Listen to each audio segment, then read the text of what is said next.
Hello everyone, welcome to this video. In this video I will show you how to one-handed mode access your device with just a thumb in Moto G77. First of all, open settings. Now in settings, scroll down, click on accessibility, scroll down, click on system controls, click on one-handed mode and turn on this button. After turning on this button, scroll down, turn on one-handed mode shortcut, click on got it. Now here you will see two options: full screen into reach, show notifications.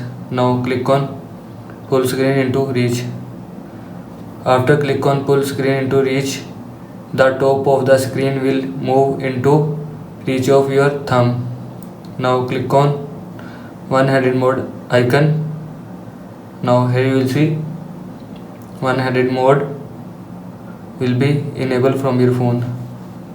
This is how you can one-handed mode access your device with just a thumb in Moto G77. I hope you like this video and thanks for watching this video.